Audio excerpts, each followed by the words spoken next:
Bueno, muy buenas tardes con todos. Voy a presentar pantalla. Espero que se pueda ver.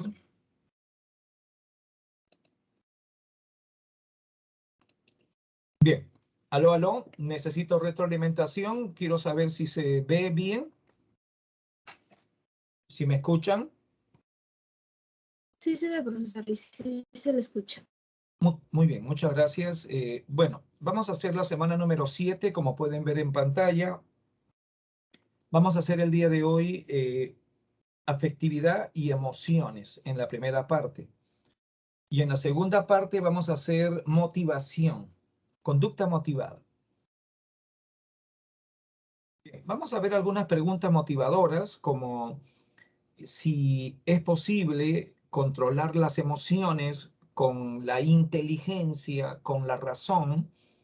Pues es una pregunta que hace 40, 50 o más años atrás se decía que no, pero desde los años 90, es decir, hace unos 30 años, se ha confirmado que sí es posible controlar las emociones.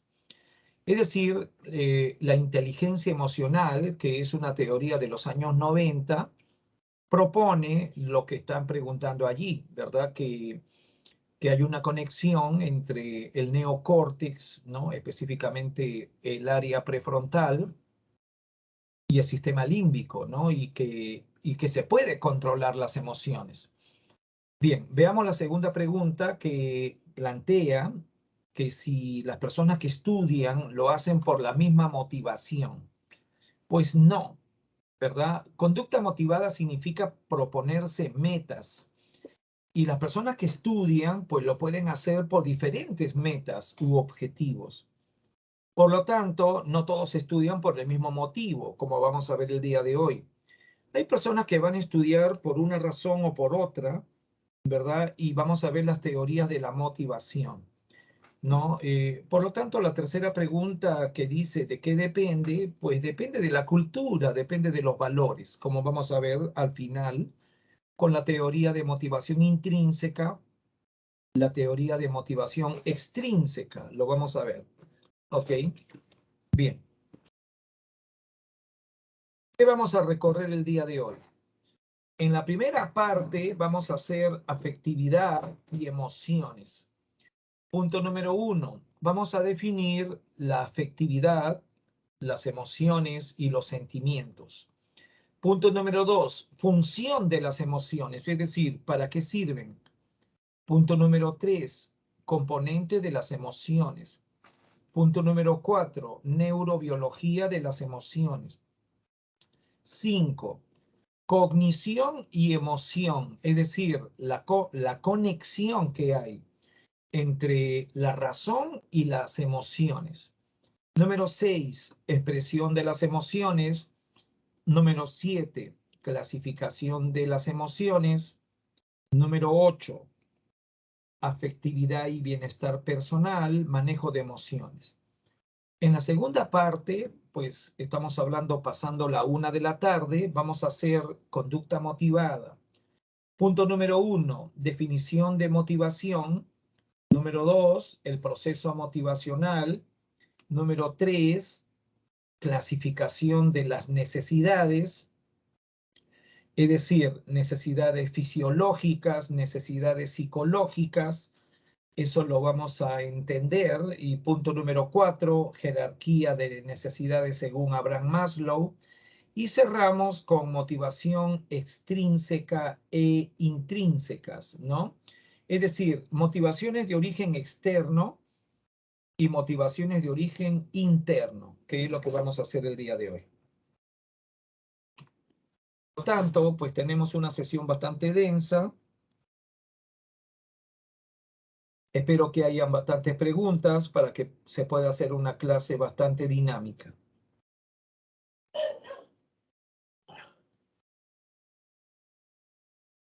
Muy bien, vayamos a vida afectiva. ¿Qué cosa es la afectividad? En primer lugar, vamos a definir la etimología de afectividad. La palabra afectividad viene del latín affectus, que significa inclinación hacia alguien o algo. Es decir, el tener un afecto hacia algo o hacia alguien significa que nos inclinamos hacia eso. Eso es desde el punto de vista etimológico. Sin embargo, la afectividad es un conjunto de reacciones psicofisiológicas. Pues estamos hablando del sistema nervioso autónomo, ¿verdad? El sistema simpático, parasimpático se va a activar, pero esa reacción va a tener una valencia, va a tener un valor, ¿ok? La valencia va a ser agradable, ¿verdad? Uno va a tener una sensación agradable o lo contrario, tener una sensación desagradable. Por lo tanto, la valencia puede ser positiva o negativa, pero también esa reacción tiene una intensidad. La intensidad puede ser alta o puede ser baja, ¿ok? Por lo tanto, la vida afectiva implica una serie de reacciones corporales de valencia positiva o negativa y de una intensidad baja o alta. Ahora, vayamos a los ejemplares. Vayamos a los estados afectivos, que, como ven en pantalla, tiene 4 categorías conceptuales. Unas son emociones, otras son sentimientos, otras son estados de ánimo, otros son pasiones. Son diferentes. ¿Cuáles son los factores para la diferenciación? Las variables son la intensidad, que puede ser alta o baja, la temporalidad, que puede ser la duración, cuánto dura, si dura minutos, si dura horas, si dura días o meses o años, ¿verdad? Y otro es el origen. El origen puede ser interno o externo, ¿ok? Ahora, vayamos a las emociones. Las emociones son reacciones psicofisiológicas de muy alta intensidad, intensidad alta, pero temporalmente de corta duración. Es decir, las emociones duran segundos, a lo mucho minutos, ¿ok? Pues estamos hablando de 40 minutos, 50 minutos, de repente 80 minutos, ¿no? O 90 minutos, hora y media, ¿no? Por ejemplo, emoción de ira o cólera, lo que llamamos generalmente tener cólera, ¿verdad? Supongamos que una persona invita, ¿no? A otra y esta viene con un niño pequeño a la visita y ese niño rompe en la sala un adorno carísimo. Entonces el dueño de la casa le da una emoción de ira, la cual controla, ¿verdad? Es una emoción repentina porque ante el jarrón roto, jarrón carísimo y que pertenecía pues a la familia, pues se ha roto, ¿no? Este niño de 6, 7 años, pues ha tropezado, lo ha roto. Entonces, pues uno tiene cólera, ¿no? De manera repentina, muy intensa, pero no va a durar mucho tiempo. Eso va a ser unos minutos, ¿verdad? Esa reacción fisiológica involuntaria va a pasar pronto. Ya, eso se llaman emociones. Por lo tanto, las emociones son repentinas, muy intensas y de corta duración. Solamente dura minutos, ¿ok? Allí tenemos emociones como el miedo o el odio o este, em, emociones como por decir el terror y cosas como esas, ¿ok?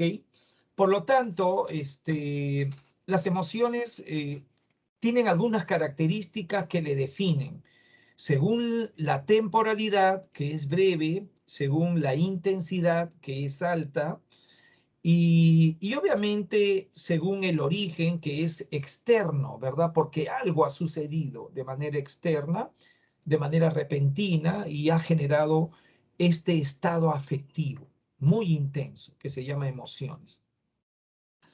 Ahora vayamos a los sentimientos. Anoten que los sentimientos son emociones conscientes. Emociones conscientes. Esos son los sentimientos. ¿Ok?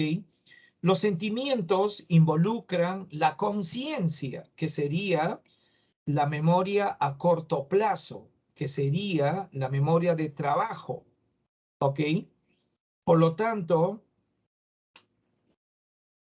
como estoy comentando, los sentimientos son estados afectivos que duran mucho más tiempo, es decir, son más duraderos, son de muy baja intensidad y a la vez son muy estables, ¿ok?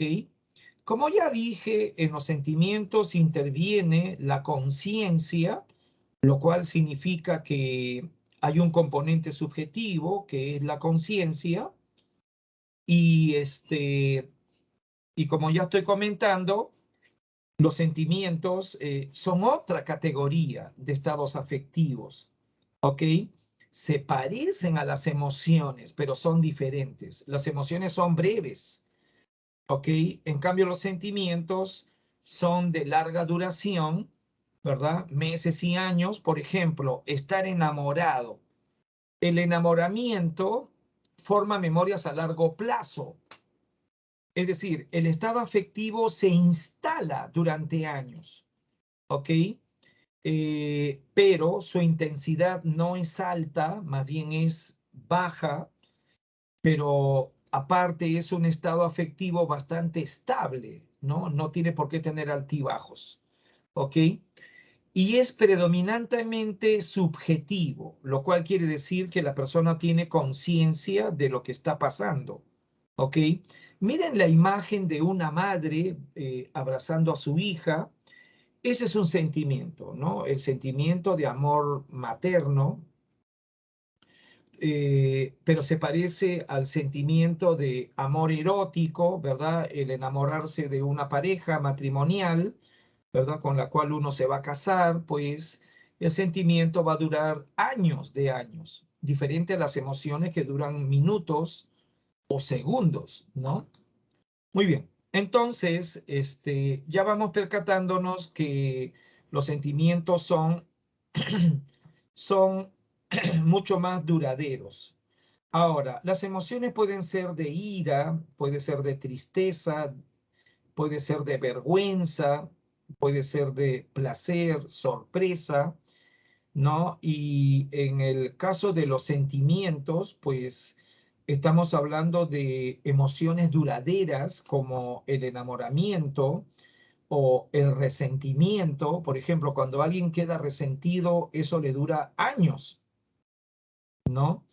O por ejemplo, cuando una persona tiene una fobia, pues ese miedo dura años, ¿verdad? Eh, por decir, cuando una persona pues tiene una culpabilidad, es un sentimiento que dura años, ¿verdad? Porque una cosa es tener vergüenza en el momento y otra cosa es sentirme culpable durante meses y años. Entonces nos damos cuenta que estamos hablando de estados afectivos completamente diferentes. Ahora vayamos a los estados de ánimo cuyo origen es interno, es una percepción de cómo se encuentra el cuerpo. Generalmente se relaciona con la buena o mala salud de la persona, pero como ven en la pantalla, es un estado afectivo de baja intensidad, pero duradero. Puede durar días, puede durar semanas, ¿ok? A veces la persona se despierta de un estado de ánimo malo, mal estado de ánimo, ¿no? Y lo más probable es que haya una enfermedad física involucrada, ¿ok? Bien, y vayamos ahora a las pasiones. La pasión es de larga duración, por lo tanto involucra memorias a largo plazo, ¿ok? La pasión es muy intensa, incluso es más intensa que la ira. Por ejemplo, el odio patológico que lleva a venganza. Como ya saben, las personas que se vengan de otras, pues como dicen, dice que la venganza es un plato que se come frío. Por lo tanto, la persona va a estar allí esperando el momento preciso, pueden ser meses, años, pero el odio es patológico, ¿no? Intenso. Por lo tanto, la persona va a procurar vengarse, porque hay una pasión, ¿ok? No es una emoción pasajera, ¿no? No es una ira pasajera, sino es un odio patológico, ¿ok? Entonces, ahí estamos hablando de estados afectivos pasionales de larga duración y de muy alta intensidad. Bien, preguntas sobre los estados afectivos. Preguntas. Aló, aló, preguntas.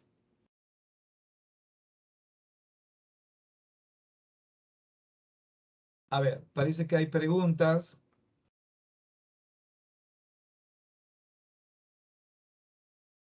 Sí, sí, sí, sí. A ver, el señor John Fernando Sebastián eh, pregunta que si una persona puede tener un resentimiento que dure días, pero ya durar días implica un plazo amplio, ¿no? Porque uno puede estar resentido, ponte una semana o dos hasta que le va pasando, pero hay personas que se demoran más, hay personas que se demoran meses o años. Hay gente resentida que quedó así durante años. Por lo tanto, pues estamos hablando de larga duración. En cambio, las emociones, pues son breves, duran segundos, minutos, a lo mucho horas, ¿no? Pero no va a durar una semana ni 2 semanas. Las emociones son del momento, ¿no? Por ejemplo, tú puedes ver una pareja pelear en la mañana y en la noche, pues están durmiendo juntos. Tener un disgusto muy fuerte y en la noche, pues están durmiendo juntos. Ya se amistaron, ¿ok? Pero un resentimiento puede durar pues días o semanas o años. Por lo tanto, estamos hablando de larga duración. ¿Ok? Bien, no sé si hay otra pregunta. Aló, aló. Aló, aló. Preguntas.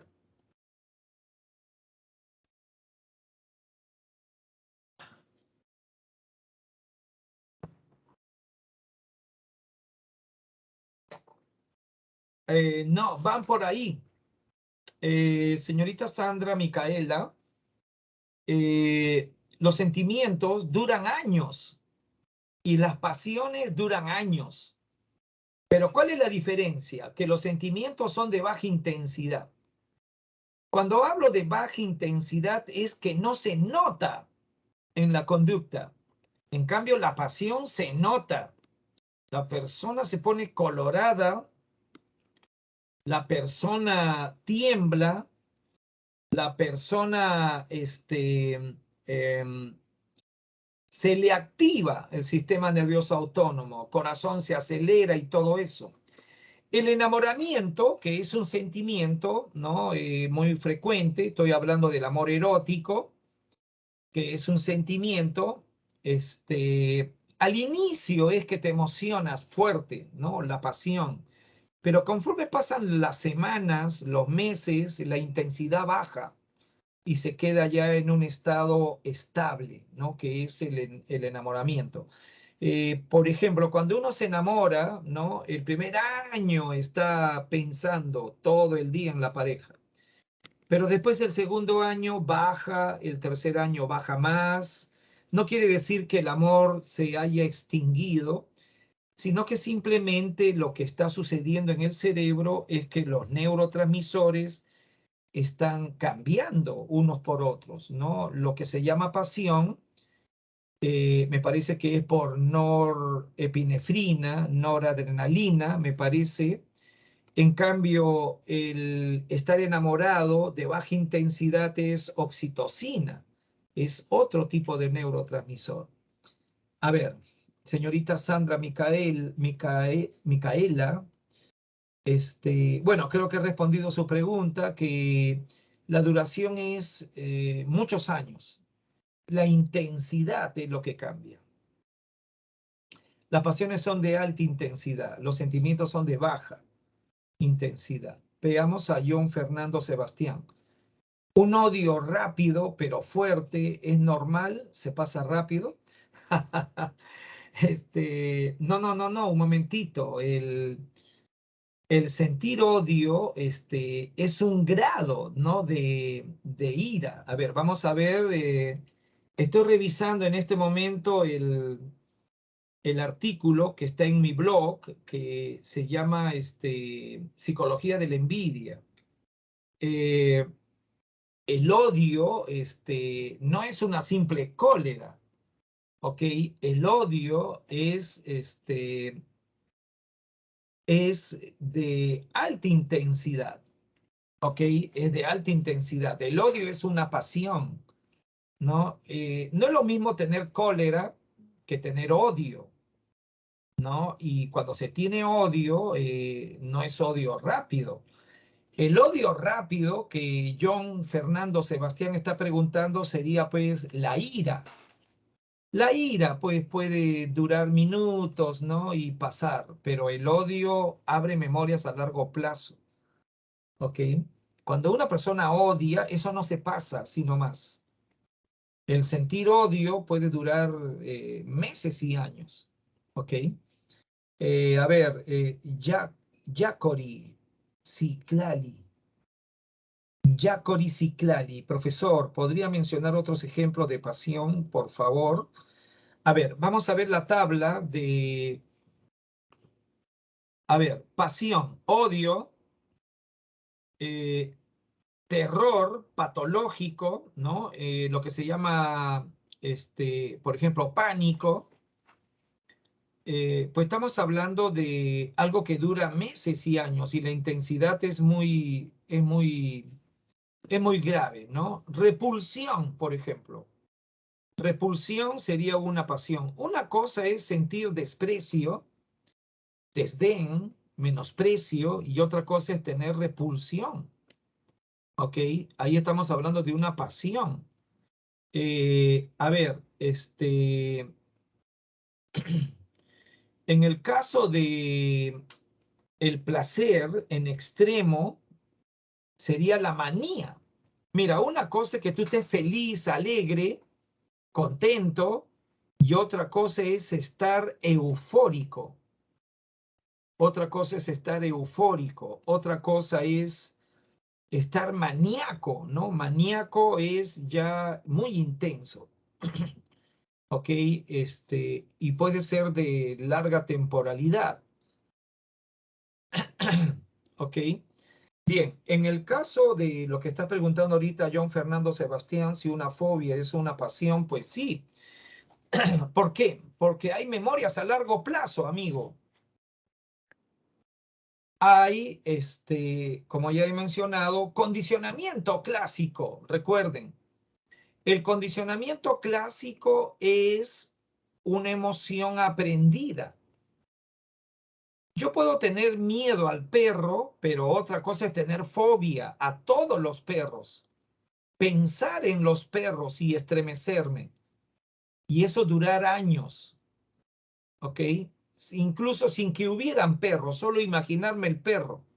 Por lo tanto, estaríamos hablando de algo muy intenso, el corazón se acelera y toda la cosa, como para salir corriendo y no hay ningún perro, ¿no? Ese es el problema con un trastorno. Estamos hablando de miedo patológico, pues estamos hablando de fobia. No estamos hablando de miedo natural. El miedo natural es del momento, ¿no? El perro me quiso morder, me dio miedo. Pero si me mordió, pues se puede convertir en condicionamiento clásico pavloviano. ¿no? Y de ahí en adelante, durante meses y años, tener miedo a todo lo que tenga cuatro patas y ladre, sea pequeño o sea grande. ¿Ok? Bien, vamos avanzando porque no hay tiempo. No hay mucho tiempo, mejor dicho.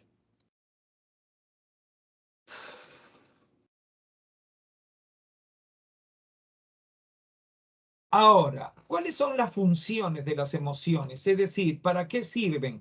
Sirven para la supervivencia, te prepara la acción. Por ejemplo, el miedo te prepara para huir, correr, huir. En cambio, la cólera, la ira, te prepara para atacar. ¿Ok? Cuando tú veas una persona con ira que se te acerca, ponte en alerta, porque la persona que está con ira, ese te va a atacar, te va a golpear o te va a insultar fuertemente, porque tiene ira. ¿Ok? Por lo tanto, las emociones te preparan para la acción. ¿Ok? Y si tú ves que alguien tiene miedo, pues lo más probable es que salga de allí corriendo. ¿Ok? Por lo tanto, las emociones sirven para regular la interacción social, sirven para formar o dar forma a nuestro comportamiento. ¿Ok? Ahora, los componentes de las emociones. Vamos a encontrar componentes subjetivos, que son memorias a corto plazo. El componente subjetivo son las memorias a corto plazo para tomar evaluaciones. Recordemos que los sentimientos etimológicamente significa evaluación. Los sentimientos, si revisan la separata, viene del latín sentire, que significa opinar, darse cuenta, pensar. Eso significa este sentimiento, ¿no? Eso significa sentir. Ahora, ¿por qué digo que el componente subjetivo es la memoria de trabajo, la conciencia? Porque la persona hace una evaluación, ¿ok? Así sea rápida o lenta. Ahora, los componentes conductuales, pues están haciendo referencia a, a comportamientos no característicos de una emoción, por ejemplo, de miedo. La persona quiere salir corriendo, pero si tiene también cólera, quiere salir corriendo, pero para atacar, ¿no? Ahora, el componente fisiológico de las emociones implica el sistema nervioso autónomo que ya hemos estudiado en la segunda semana. Por ejemplo, cuando uno tiene ira o cólera, enojo, se incrementa el flujo sanguíneo, el corazón se acelera.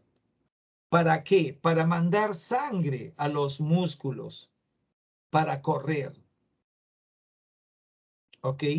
En cambio, el miedo, la sangre va al músculo, pero, o perdón, el enojo o la ira para atacar, el miedo sería para correr, huir y así. ¿Ok? Bien, preguntas.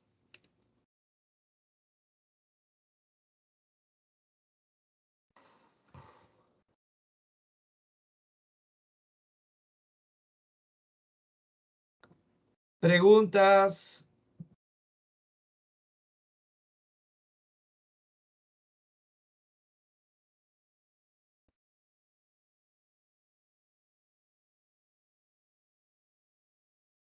Bien, vamos a ver la neurobiología de las emociones. A partir de los años 90, con las neuroimágenes y con otros métodos de investigación, se ha logrado determinar que las emociones tienen su asiento, que quiere decir que tienen su lugar en el sistema límbico. El sistema límbico tiene varios elementos. Los principales son los que ven en pantalla, que son el hipotálamo, el hipocampo y la amígdala. Sobre el hipotálamo tengo algo que decir. El hipotálamo es el centro de la conducta agresiva.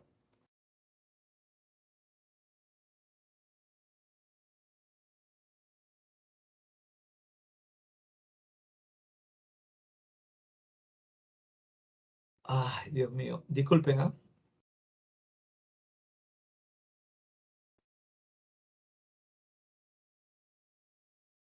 El hipotálamo, que es una glándula que está dentro del cerebro, ¿no? En el sistema límbico, ese tiene que ver con la agresividad, pero también tiene que ver con la conducta materna. Tiene que ver con la conducta materna, ¿ok? En otras palabras, tiene que ver con la sumisión y el cuidado de las crías.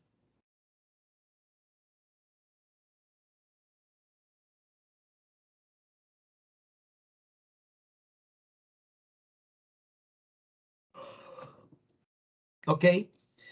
Por lo tanto, el hipotálamo es un centro de suma importancia. ¿Ok? Invito a que vean el video, el self homosexual. Ahí está el hipotálamo. Y el otro se llama la mente transgénero.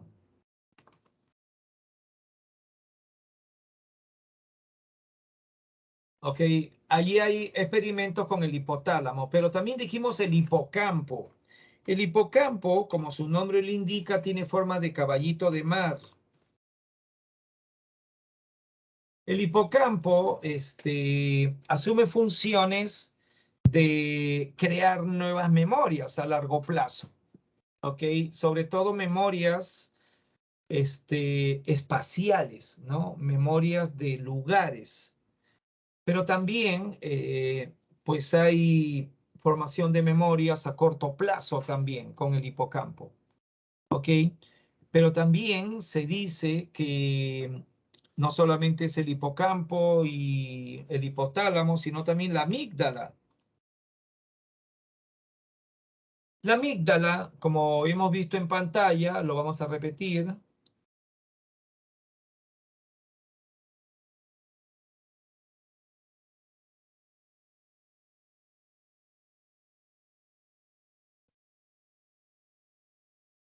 Muy bien, estábamos hablando de la amígdala. Su función es el procesar la vivencia emocional y el recuerdo emocional. ¿Ok? Pero este es el sistema límbico. Pero las emociones son más complejas. Las emociones incluyen cogniciones de evaluación, ¿ok? Que se ha comprobado experimentalmente.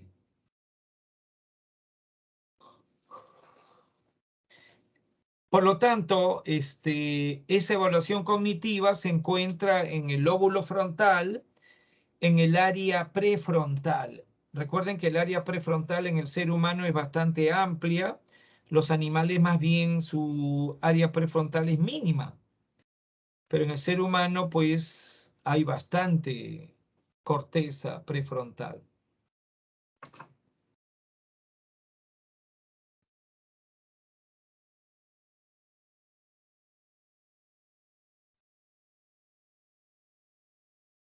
Bien, vamos a continuar. Aló, aló, necesito retroalimentación. ¿Me están escuchando? Aló, aló. Sí, señor Charles Bromley, el hipocampo es un creador de memorias, ¿ok? Memorias a largo plazo del espacio, por ejemplo, pero también memorias a corto plazo, ¿no? Interviene en la formación de la memoria a corto plazo. Pero el centro más importante de memoria a corto plazo es el área prefrontal, que justo estamos comentando ahora, ¿no? Donde está la conciencia. Lo que sucede es que el área prefrontal está bastante conectado con el sistema límbico, pero eso no se sabía antes. Ese es un descubrimiento de hace unos 15 años, más o menos, hace unos 15 años. Bien, no sé si hay alguna otra pregunta. Bien, le voy a pedir un minutito de permiso, ¿ok? Voy a los servicios higiénicos. Un ratito, ¿ya?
Profesor, su audio.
Profesor, su audio, por favor.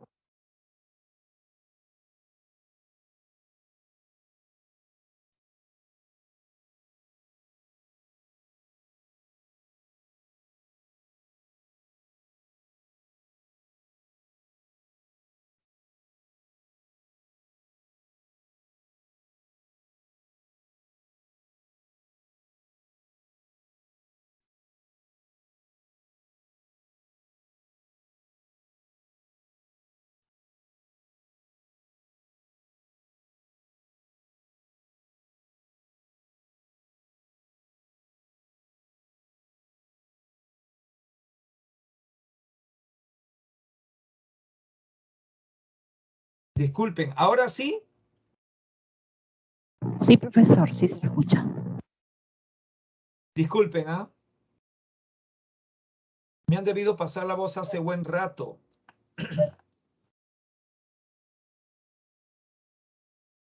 Sí, qué lástima, hemos perdido algunos minutos, pero bueno, vamos a hacer la lucha. Estaba poniendo un ejemplo, ¿no? Estaba poniendo un ejemplo. Menos mal que me han escrito. Sí, ahora sí me escuchan. Bueno, vamos a explicar de nuevo. Les estaba comentando que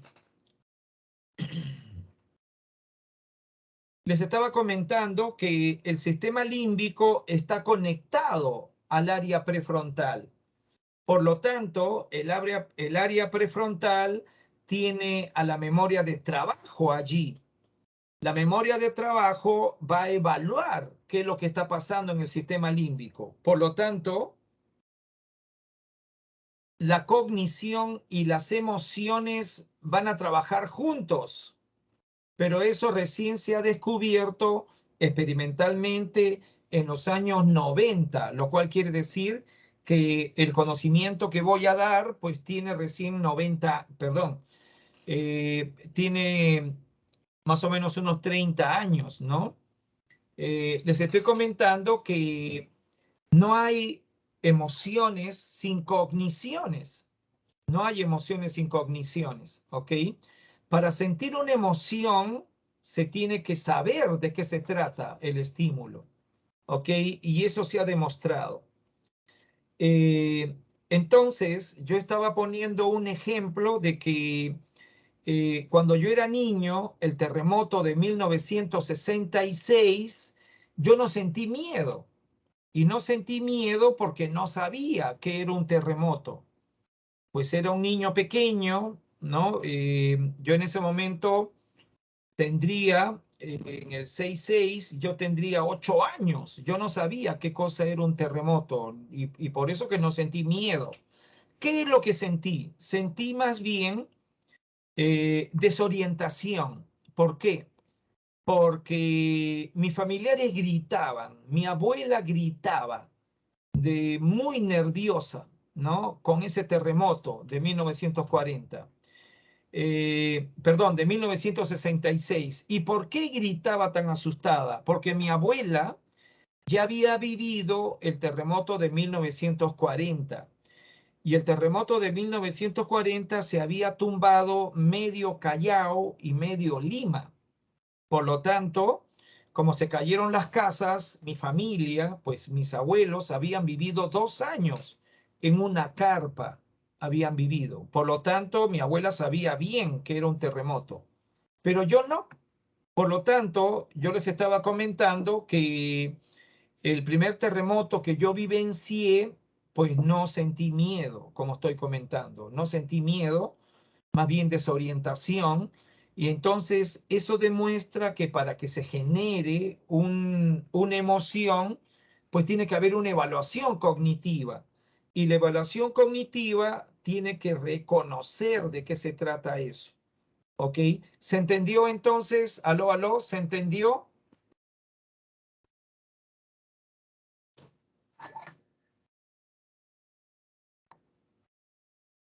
Aló, aló, necesito retroalimentación.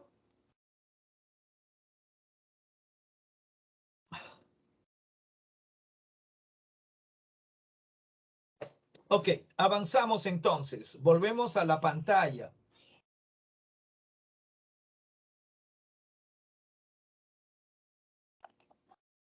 Aló, aló.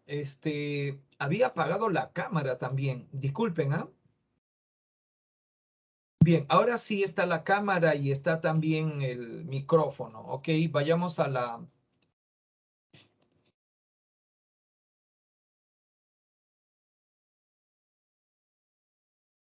Bien, estoy comentando que no hay emociones si no hay una evaluación cognitiva, porque tenemos que saber de qué se trata para que se genere una emoción. Por lo tanto, la evaluación cognitiva se hace en el área prefrontal y el sistema límbico reacciona, en este caso con miedo. Ahora, vamos a ver dos teorías, dos modelos sobre la relación entre evaluación cognitiva y emociones. El modelo de Stanley Schachter, que plantea que frente a un estímulo, por ejemplo, peligroso, el sujeto tiene doble evaluación simultánea. Hace una evaluación fisiológica de cómo está reaccionando su cuerpo y hace una evaluación cognitiva, ¿no? En este caso, evaluar el peligro, ¿no? Por lo tanto, allí se genera la emoción, ¿ok? Este es el modelo de Stanley Schachter. Doble evaluación, evaluación de los cambios fisiológicos del cuerpo y evaluación cognitiva de cuán peligroso es el estímulo. En la imagen que vemos, un perro peligroso, rabioso, pues nos va a alterar el sistema nervioso autónomo, van a haber cambios fisiológicos, percibimos eso.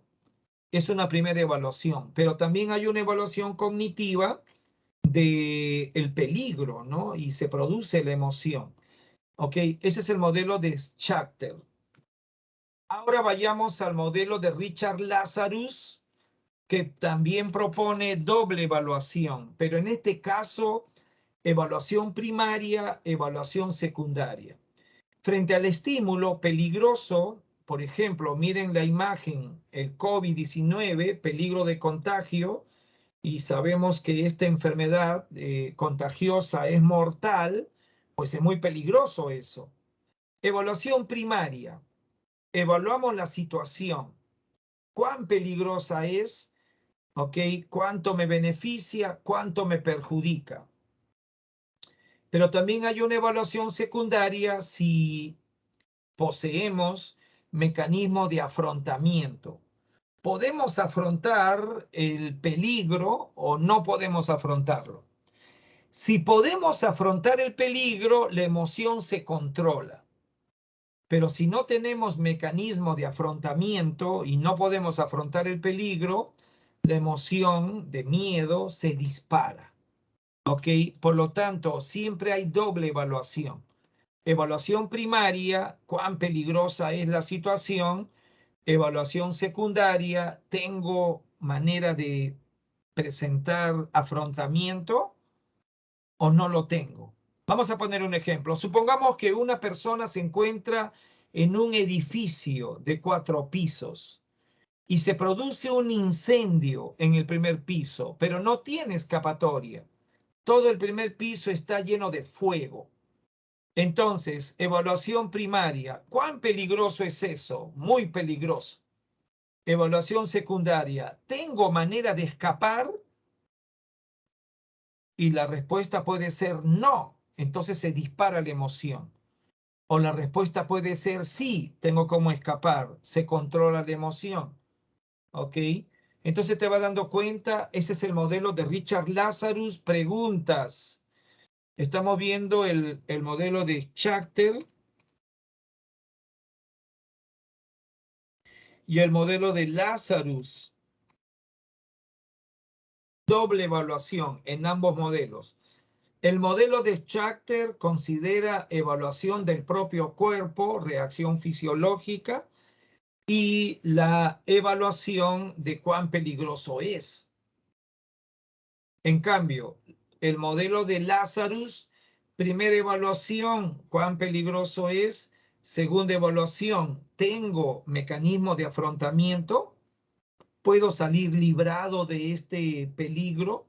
¿Sí o no? Ya, esa es segunda evaluación. Preguntas.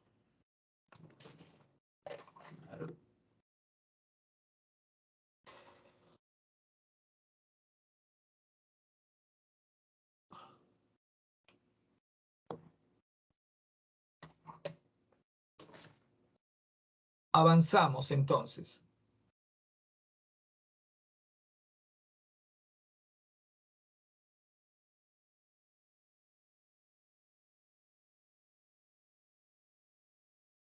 Vayamos ahora a la expresión de las emociones. El primer científico en investigar de manera académica las emociones fue Charles Darwin en 1872, el mismo creador de la teoría de la evolución por selección natural. ¿Qué dice Charles Darwin? ¿A qué conclusiones llegó? Concluyó que las emociones son naturales, sirven para la supervivencia del individuo, sirven para la preservación de la especie y un descubrimiento muy importante. Las emociones se observan en el rostro, las emociones se observan en el lenguaje facial y corporal. ¿Ok? Mira las fotos de emociones en el ser humano y su equivalente en monos, en este caso chimpancés. Ya te vas percatando que las emociones son bastante semejantes, lo cual demuestra que hay una continuidad filogenética. Ahora, vayamos a un psicólogo que logró clasificar fehacientemente las emociones. Este psicólogo se llama Paul Ekman y es bastante famoso porque hizo investigaciones transculturales para demostrar la existencia de emociones primarias y emociones secundarias. ¿Cuál es el método empleado por Paul Ekman? El método es el método transcultural. Presentar fotografías en diferentes culturas. Las fotografías, el sujeto experimental tiene que responder qué emoción es. Y te vas a percatar que hay emociones que son fáciles de identificar en el rostro y hay emociones que no son fáciles de identificar en el rostro o en el cuerpo. Este Paul Ekman por primera vez ordenó el caos de la clasificación de las emociones, porque él propone la existencia de emociones básicas o primarias, que quiere decir que todos los seres humanos en todas las culturas lo identifican rápidamente. Por ejemplo, la emoción de miedo, nadie se confunde en África, Asia o Norteamérica. Nadie se confunde. Todo el mundo está de acuerdo. La emoción de tristeza, nadie se confunde. Y así, las emociones básicas no llevan a confusión. Es decir, el evaluado llega a la conclusión que identifica qué tipo de emoción es. ¿Ok? Ahora, ¿dónde se presentan los problemas? En las emociones secundarias. ¿Por qué? Porque dependen de la socialización, dependen de la cultura. ¿Ok? Cuando se presentaron fotografías de rostros de celos, vergüenza, orgullo, en determinados lugares no sabían qué era eso. No conocen el rostro de orgullo, no conocen el rostro de celos, etcétera. Ok, bueno, preguntas.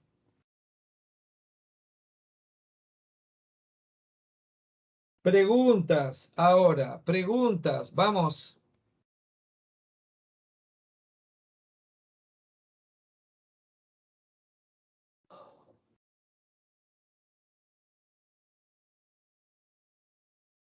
¿Preguntas hasta aquí?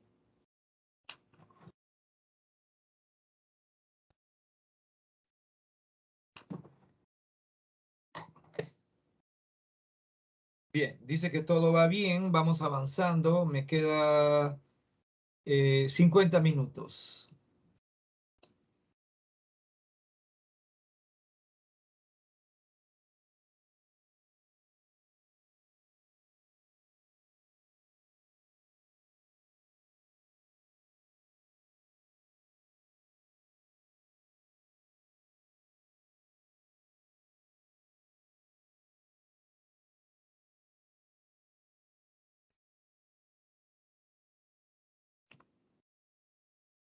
Bien, vamos cerrando esta primera parte con inteligencia emocional. La inteligencia emocional hace referencia al manejo de las emociones, el control de las emociones. La teoría de inteligencia emocional apareció en los años 90, inicios de los años 90. ¿Qué significa inteligencia emocional? Significa autorregulación, autocontrol de las propias emociones. ¿Ok? Ahora, las investigaciones de inteligencia emocional han demostrado que para que se dé el autocontrol emocional, la persona tiene que desarrollar las siguientes habilidades. Recuerden que la palabra aptitud con P hace referencia a habilidades cognitivas.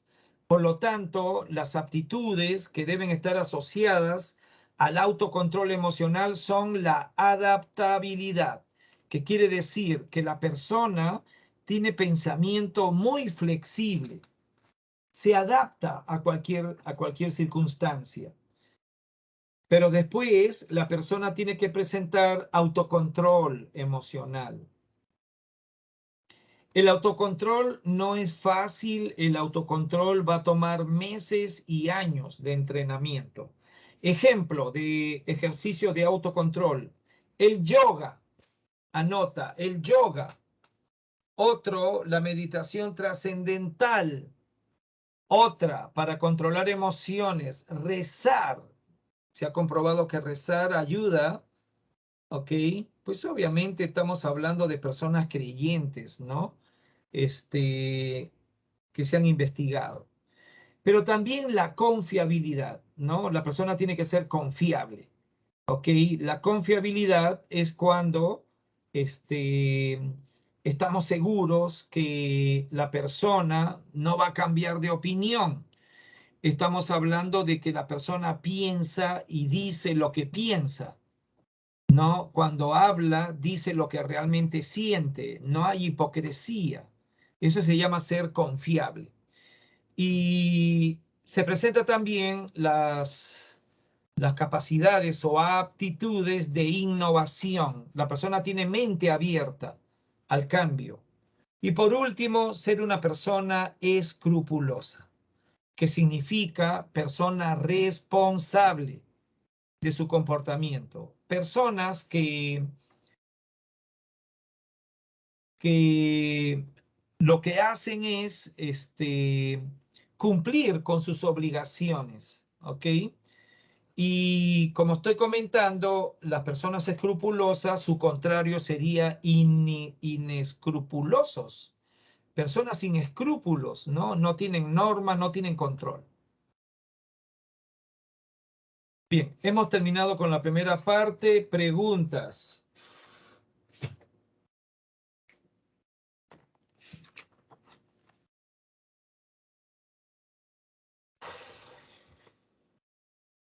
A ver, aquí parece que hay preguntas.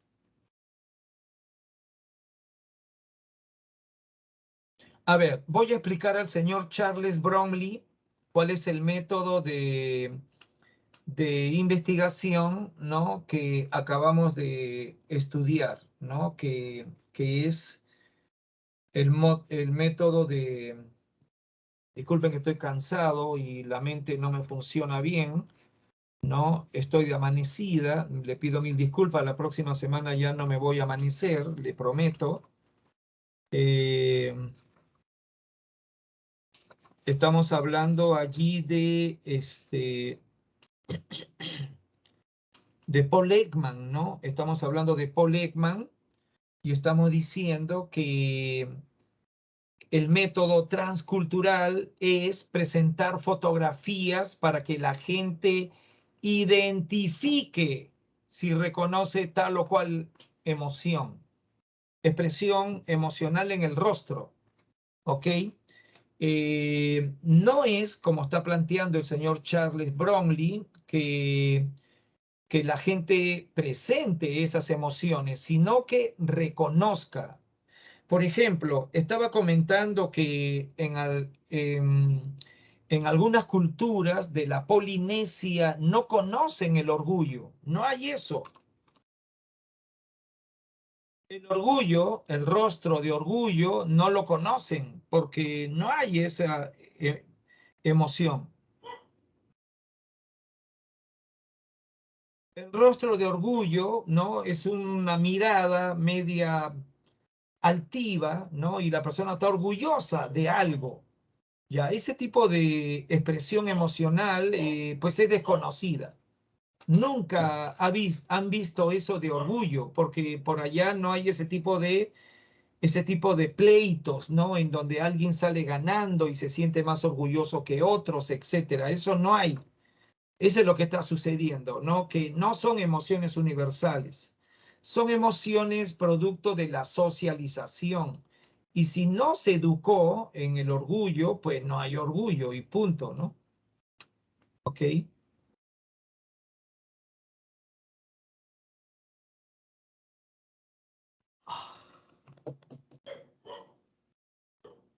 Vayamos ahora a conducta motivada. Mira la pantalla, cuáles son los elementos de la motivación.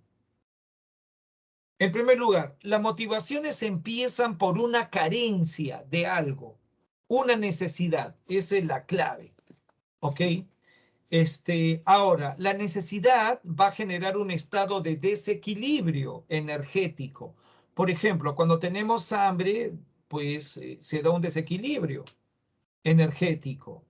Cuando tenemos sed, se da un desequilibrio energético. Por lo tanto, tenemos que restablecerlo. ¿Cómo lo restablecemos? Con la conducta motivada, que se generan fuerzas internas, ¿no? De buscar un vaso con agua y alcanzar la meta será pues comprobar pues que ya no tenemos sed, ¿no? Me tomo el vaso de agua, ya no tengo sed. Ok, ya esos son los elementos de la conducta motivada. Ahora, ¿cuáles son los principales factores de la conducta motivada? En primer lugar, factores biológicos, la homeostasis.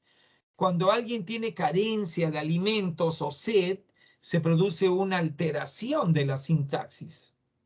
Perdón, de la homeostasis. Perdón, mil veces perdón.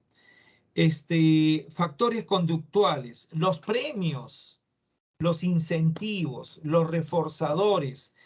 En suma, el condicionamiento clásico, pavloviano o skinneriano, produce o son factores de conducta motivada.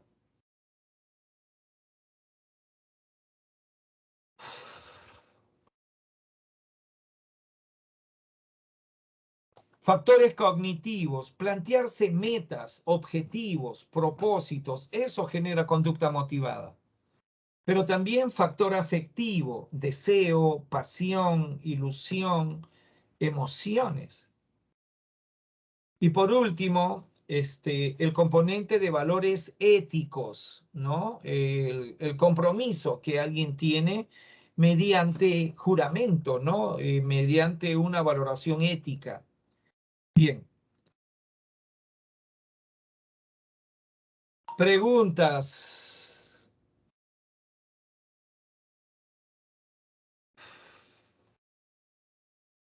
Me quedan 43 minutos, pues estoy muy cansado. Ya llevo 5 horas y pico hablando lo mismo y la verdad que acá hace mucho calor y estoy muy cansado. Bueno, avanzamos. Pues tengo que acabar. Si me desmayo, por favor no se asusten, ¿ah? Estoy cansado. Bien, vamos a comprobar que el proceso motivacional pues tiene varios momentos. Cuando se hable de proceso, pues tienes que entender que se están refiriendo a que lo que se está haciendo toma tiempo y que en el caso de la motivación como proceso, pues estamos hablando de varios momentos. Una conducta motivada primero empieza por el estado motivacional, es decir, la carencia de algo. Por ejemplo, la persona tiene sed o tiene hambre. Se produce el desequilibrio energético. ¿Ok? Ahora, segundo momento, conducta motivada. La persona eh, va a proveer de ciertos recursos. ¿Ok? Y va a dirigir la conducta hacia la meta. Por ejemplo, si la persona, como estoy diciendo, pues tiene que, me disculpan, ¿no? Un ratito, perdón.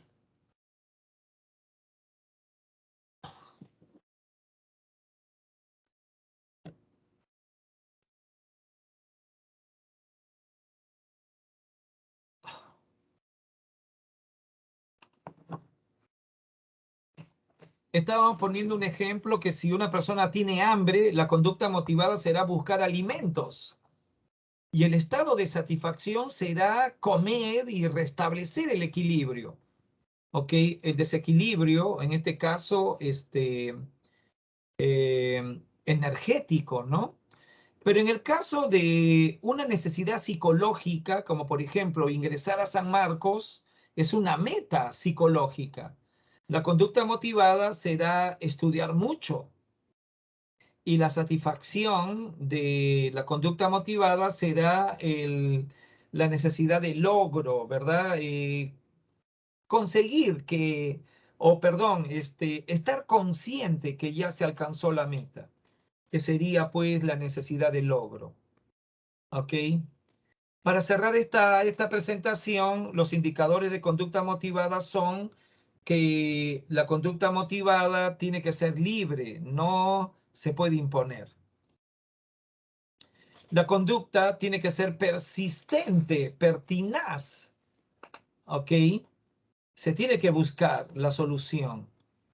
La siguiente característica es que la conducta motivada es inmediata conforme se presenta el estímulo. Y en el esfuerzo, pues la conducta motivada implica mucho esfuerzo, sacrificio. Bien, preguntas. Preguntas. Discúlpeme un ratito, voy al servicio, ¿ok? Un ratito, un minuto.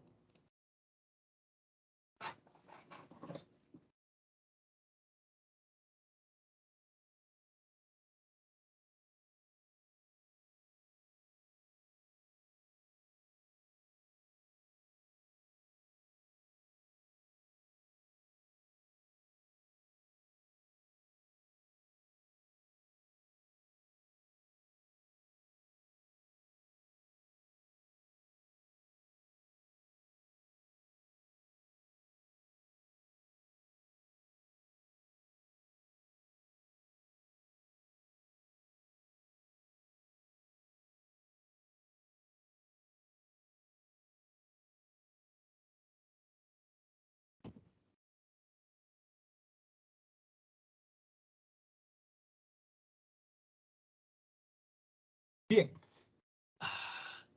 Vamos a continuar. Ahora sí me están escuchando. A ver. A ver, la pregunta que nos está planteando Flavia, Andrea, sobre una conducta motivada, supongamos que una persona tiene un desequilibrio psicológico, está aburrido. Entonces, para distraerse, juega póker, ¿no? Si nos percatamos, ¿no? El estado de necesidad el estado de carencia, es el aburrimiento, porque no hay nada que hacer. Entonces, la persona juega póker sería el segundo momento, ¿no? La conducta, ¿no? Dirigida hacia la meta. Después de jugar póker y pasar un buen rato, pues restablece el equilibrio psicológico, ¿no? Se reduce la ansiedad, la persona se siente mejor porque ha jugado póker y ha ganado algún dinero, ¿ok? Esa sería el esquema de una conducta motivada de jugar póker, ¿no? Por ejemplo, a mí no me gusta ese juego, ¿no? Lo sé jugar, pero la verdad que no me motiva para nada. De plano que no me gusta, ¿no? Yo preferiría jugar ajedrez, ¿verdad? Pero hay gente que se aburre jugando ajedrez. Por lo tanto, por ahí viene la conducta motivada, que hay que entender que todas las personas no tienen la misma motivación. A ver, sigo leyendo la pregunta de Flavia Andrea. Dice, pero si luego de jugar surge otra vez el querer hacerlo y así sucesivamente, ¿qué nombre debería tener? Lo normal, vuelvo a recalcar, lo normal sería que si yo quiero jugar póker es porque tengo una necesidad de romper la rutina, romper el aburrimiento. Entonces juego póker, ¿ok? Pero si usted me dice que la persona quiere volverlo a jugar y volverlo a jugar, pero no hay una necesidad, porque no ha mencionado que no hay ninguna necesidad, ¿no? Vuelvo a recalcar que si uno ya jugó póker, pues eso tiene, pues ya restableció el equilibrio, ¿no? Pero no vas a estar jugando póker pues todo el día, ¿no? Como que no tuvieras nada que hacer. Por lo tanto, eso puede ser cualquier otra cosa, ¿no? Puede ser una conducta patológica de adicción, ¿no? O también podría ser simplemente otro tipo de problema psicológico, ¿no? Bien, espero que haya respondido a la señorita Flavia Andrea. Aló, aló, respondí.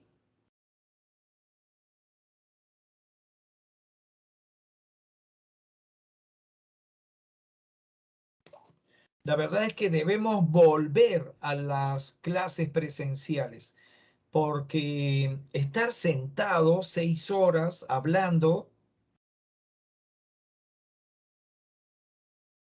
la verdad que es inhumano estar sentado 6 horas. Y aparte, ya mira cuántas semanas tengo 7 semanas y ya me estoy cansando. La verdad que estoy bien agotado. Se supone que estoy de vacaciones, pero no.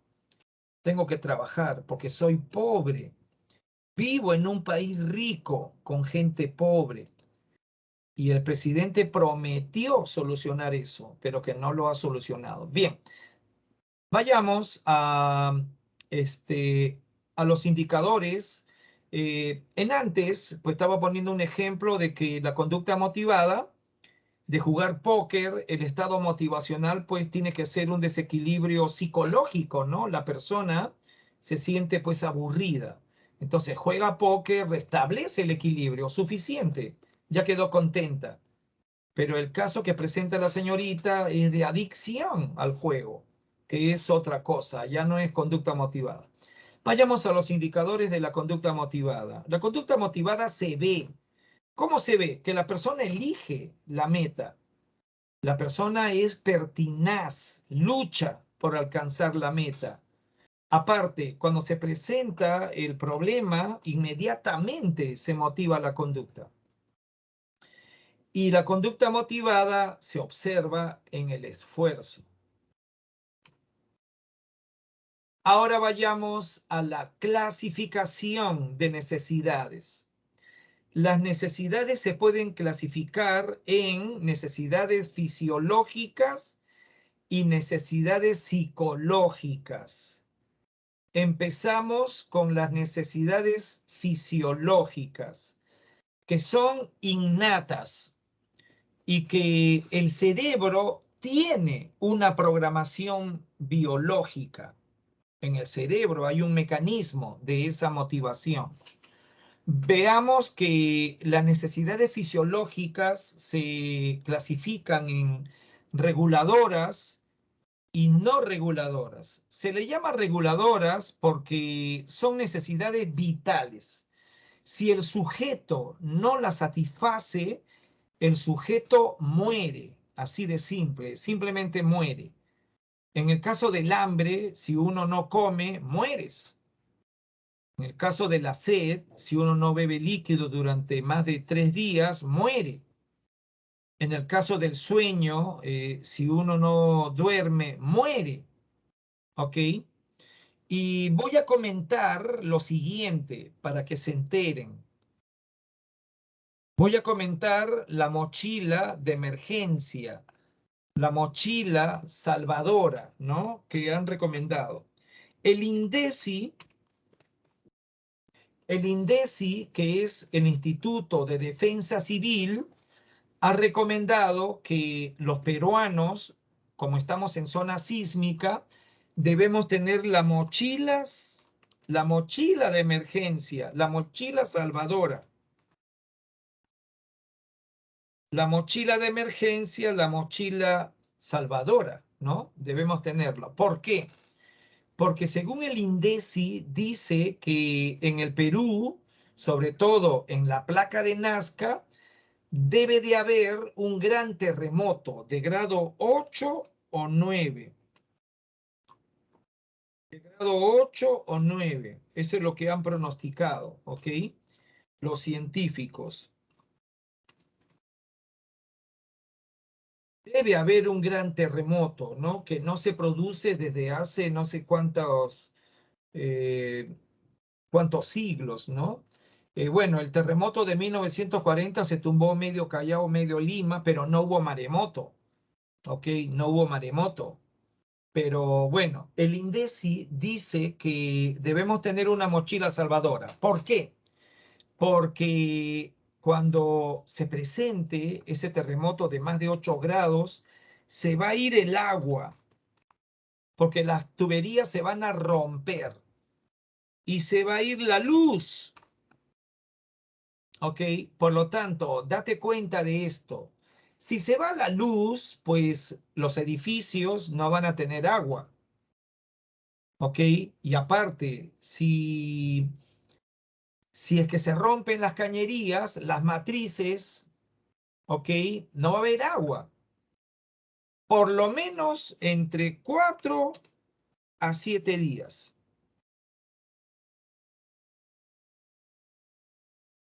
Y no es que va a haber agua porque te la van a restablecer, no, sino que entre 4 o 5 días el ejército va a repartir agua en camiones cisternas.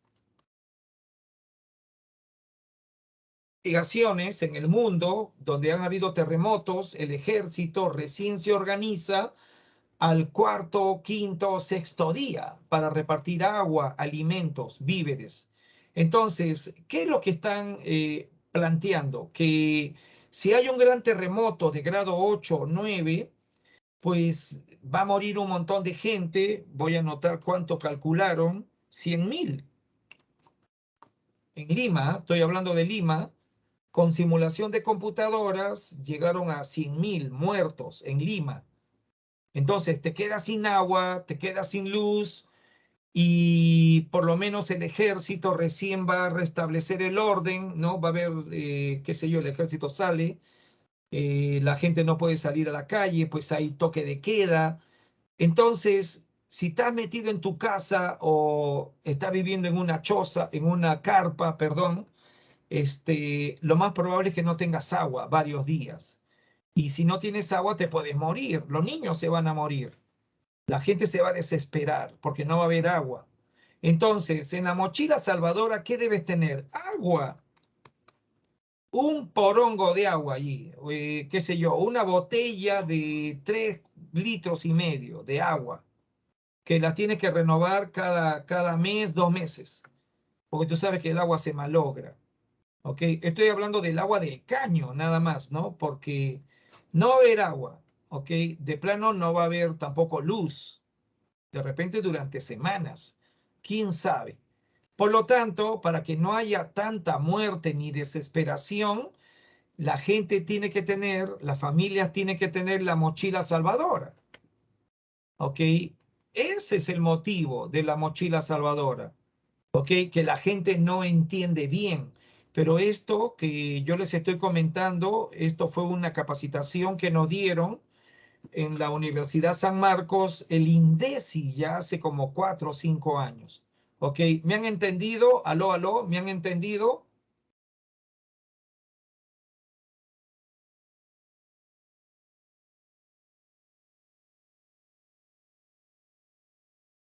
Sí, pues, Leonardo, pero esos cuántos son? Esos son, lo más probable que la persona que tiene ese tanque de agua, vengan los vecinos a asaltarle para tomar agua. Porque al tercer día la gente va a salir a matar por un vaso de agua. La gente va a salir a matar por un pan. Por eso el ejército va a salir a controlar. ¿Ok? Va a haber lo que se llama toque de queda, lo más probable. ¿Ok? Porque la gente va a estar desesperada, muriéndose de sed, muriéndose de hambre. Por eso que la mochila salvadora, siquiera, si tú tienes un porongo ahí de unos 3 litros, te puedes ir tomando 2 vasitos diarios.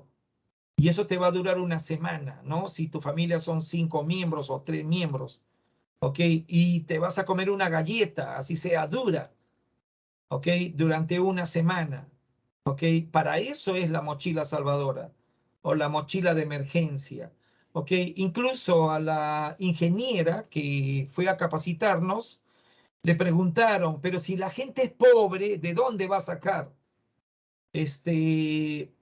Agua, galletas, conservas, linternas, si es pobre. Entonces la persona dijo, miren, uno no es tan pobre siquiera para tener un porongo de agua, siquiera agua y siquiera un paquete de galletas. O muy pobre que seas, puedes tener un paquete de galletas para resistir unos 3, 4 días, comiéndote siquiera una galletita diaria, pues, ¿no? Entonces, la mochila de emergencia es precisamente para atenuar el problema, ¿ok? Porque vuelvo a repetir, según los datos que dieron, el ejército no se va a dar abasto repartiendo comida y agua, no se va a dar abasto. Y aparte, cuando empiece a repartir, ya pasaron 4 días. Y en 4 días sin agua, los niños se mueren, los ancianos se mueren, ¿ok? Ya te vas dando cuenta. Ya, muy bien, continuamos. Eso debieran estar pasando por televisión y no la paisana Jacinta y no las tonteras de la chola chabuca, esa loca de... Bueno, avanzamos. Y no soy homofóbico, ¿eh? Sino que es pura televisión basura, eso es lo que pasa. ¿Ok?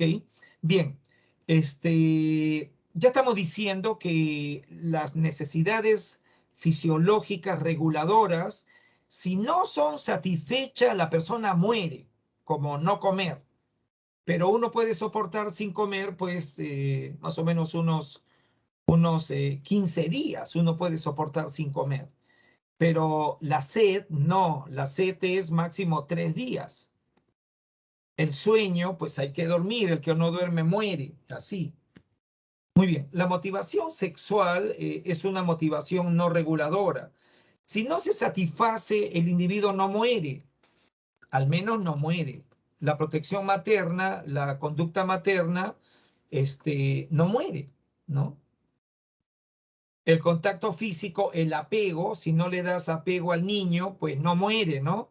Tendrá problemas psicológicos, pero no muere, ¿ok?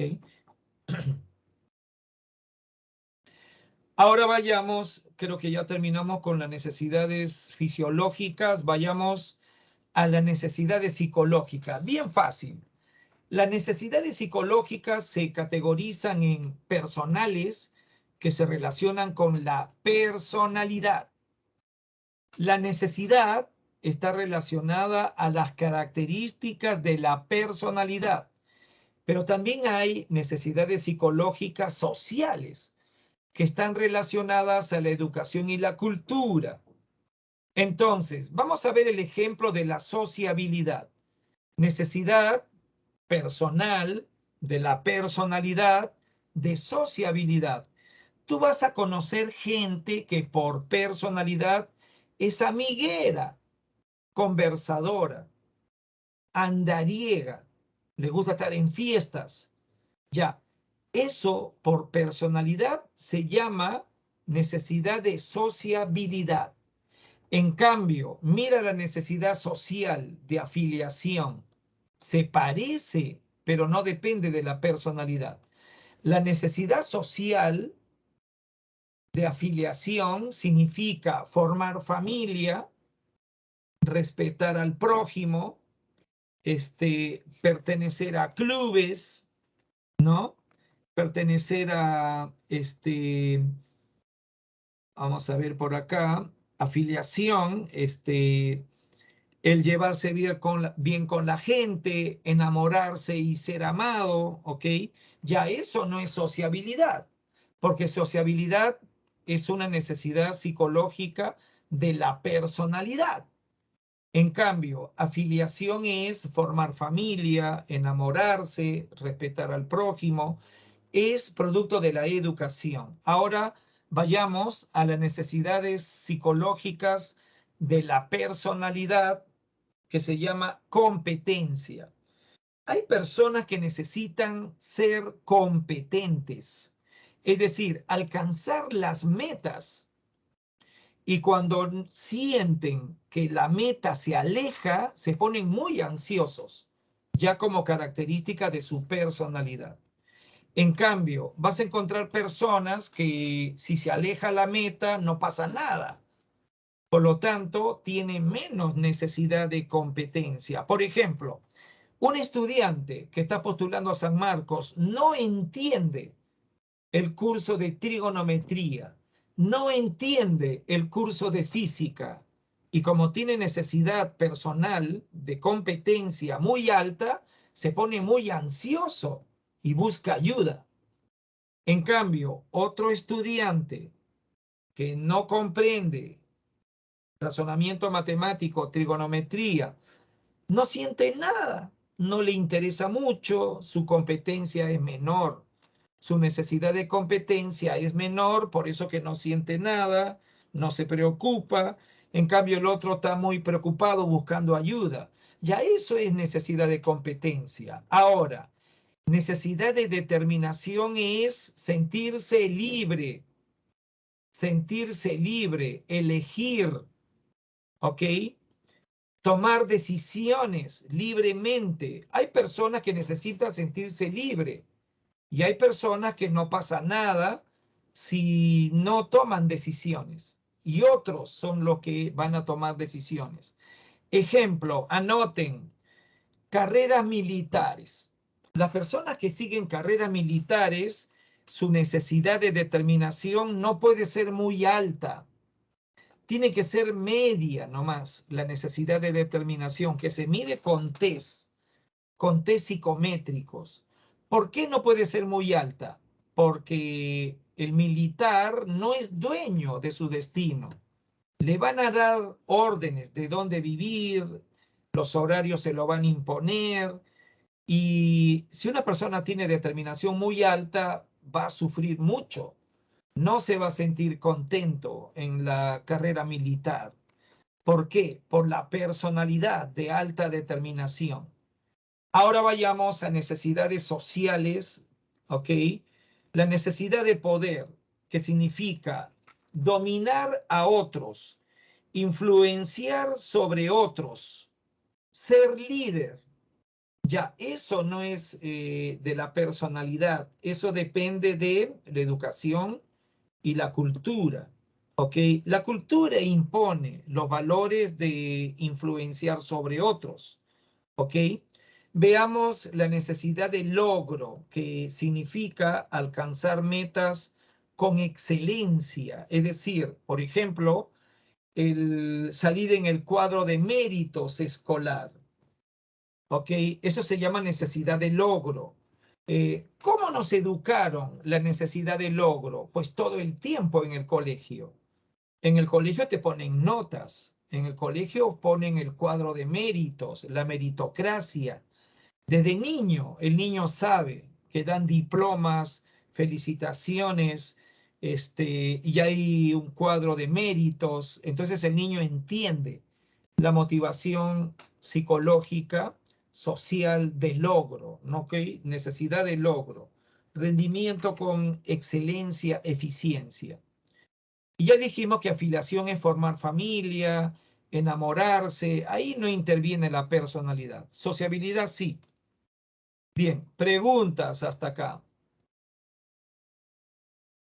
Preguntas.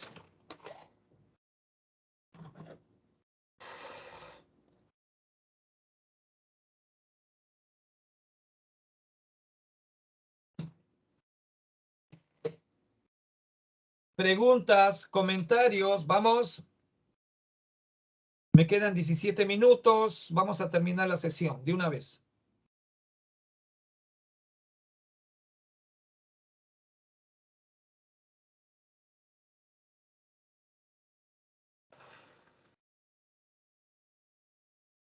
Vamos a la teoría de necesidades jerárquicas piramidales. Abraham Maslow, psicoterapeuta norteamericano, propone una pirámide jerárquica de necesidades. Es decir, hay necesidades que son obligatorias y que todos los seres humanos tienen que satisfacer, que están en la parte inferior. Es decir, las necesidades que están en la parte inferior son universales y obligatorias, pero conforme vamos subiendo en la pirámide, ya no son obligatorias, ya no son universales. Y cada vez que ascendemos, menos gente logra la satisfacción, lo cual quiere decir que lo que está en la base, todos tienen obligatoriamente que satisfacer. Y conforme vas subiendo, ya no son obligatorias, ya no son generalizadas. Empezamos por las necesidades fisiológicas, por ejemplo, respirar aire, comer, beber, tener un refugio, sentir calor, protección al frío, ¿no? El tener calor, sexo, sueño, es obligatorio. Pero, por ejemplo, necesidad de seguridad ya no es obligatorio y hay menos gente que logra la satisfacción. Ejemplo, la necesidad de tener un empleo seguro. Aquí en Perú muy poca gente tiene la necesidad de seguridad satisfecha, que significa protección ante la incertidumbre, ¿ok? La necesidad de protección ante la incertidumbre, ¿ok? La necesidad de seguridad, por ejemplo, implica tener cuenta de ahorros para problemas futuros. Ya poca gente, menos gente logra la satisfacción de esa necesidad. Subimos necesidades sociales de amor y de pertenencia, amar y ser amado, ¿ok? Necesidad de afiliación, formar familia, necesidad de pertenecer a un club, a un grupo, una institución, ¿ok? Ya, menos gente logra la satisfacción de eso. Subimos. Necesidades de estima, que quiere decir reconocimiento de otros hacia uno, ser aceptado, em, el recibir respeto de los demás, ¿no? El ser competente, recibir reconocimiento, menos gente todavía logra esa necesidad de déficit o carencia. Ahora vayamos a la última. Necesidades de autorrealización que se denominan necesidades de crecimiento, necesidades de trascendencia. Menos gente todavía. Mira, conforme subes en la pirámide, menos gente. ¿Ok? El crecimiento personal implica plenitud intelectual, implica goce estético, ser feliz. Mira, ve, menos gente logra eso. Preguntas sobre Abraham Maslow. Preguntas, vamos. Ayuden a hacer la clase, vamos.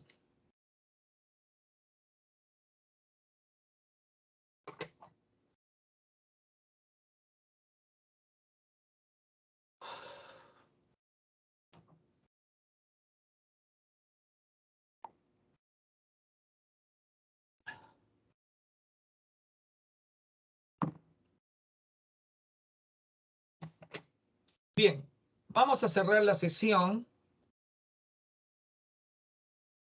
con una teoría de los años 80 que se denomina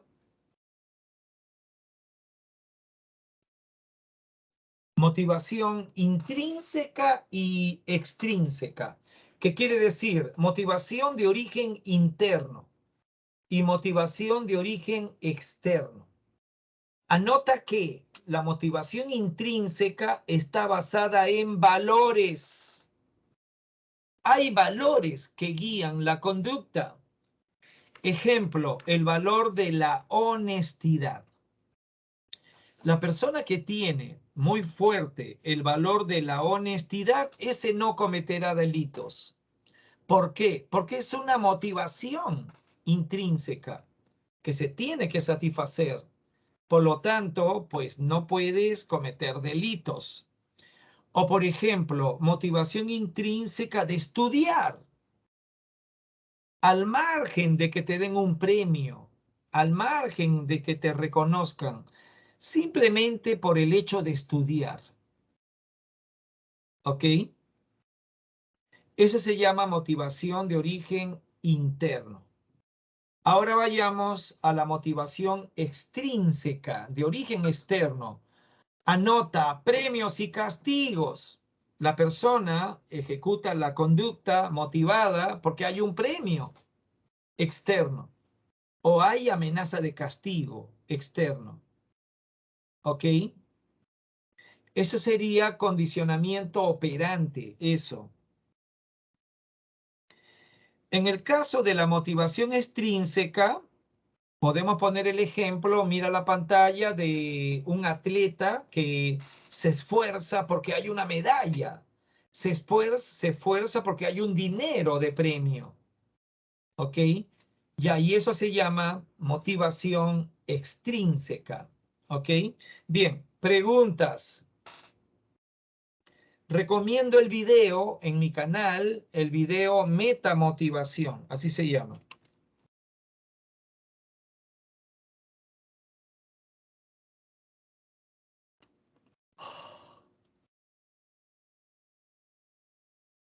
En ese video de metamotivación van a encontrar estudiar por motivación intrínseca, estudiar por motivación extrínseca. ¿Ok? Bien.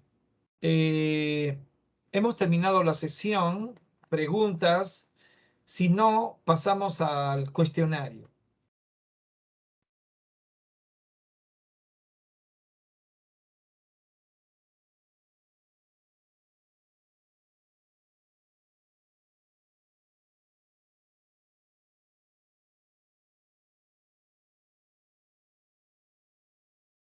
Muy bien. Resuelvan la primera pregunta. Resuelvan. ¿Cuál es la respuesta correcta?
Bien, vayamos a la respuesta.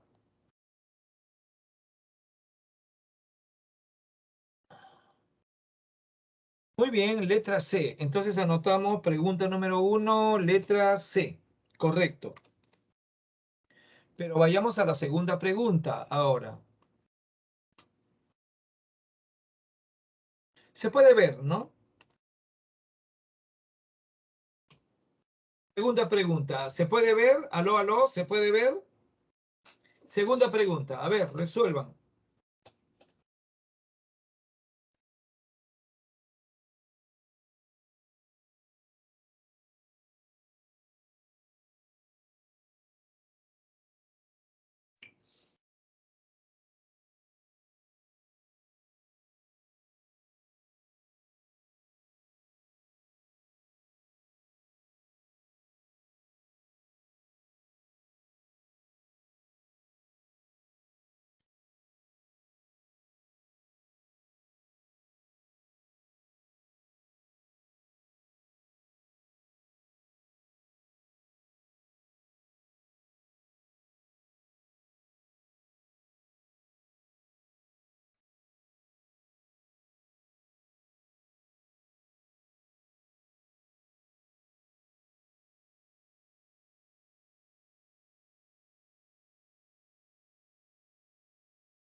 Bien, vayamos a la segunda pregunta.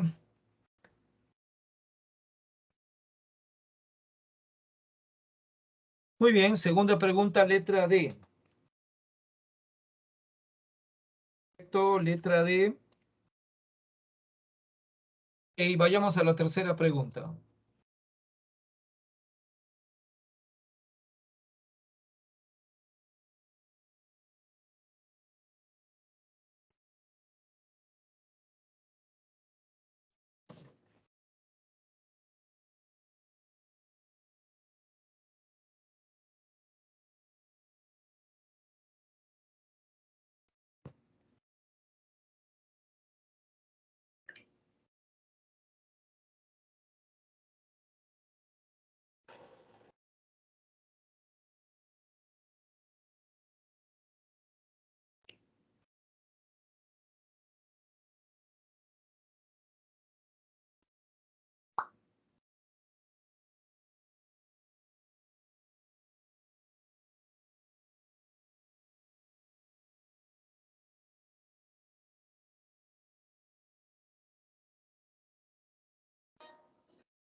Bien, vayamos a la respuesta.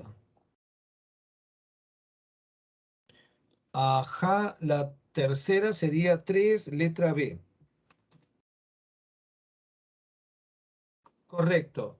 La 3 sería letra B. Vamos a la última pregunta, a ver qué dice.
Bien, vayamos a la respuesta. Muy bien. La 4 sería letra C, correcto.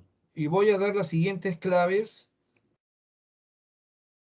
4 sería C, la 5 sería B.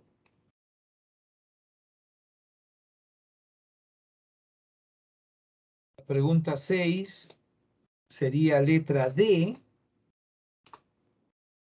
La pregunta 7 sería letra C. La pregunta 8 sería letra D. La 9, letra D. Y la 10.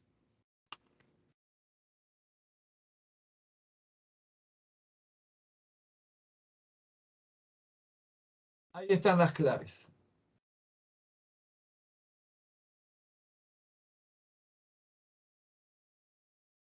Bien, hemos terminado la sesión. Entonces, espero que les haya gustado la sesión, la clase de hoy. Ok, nos vemos la próxima semana. Les deseo una bonita semana. Cuídense bastante del COVID, no salgan a la calle. Lávense la mano seguido. Chao, chao, nos vemos.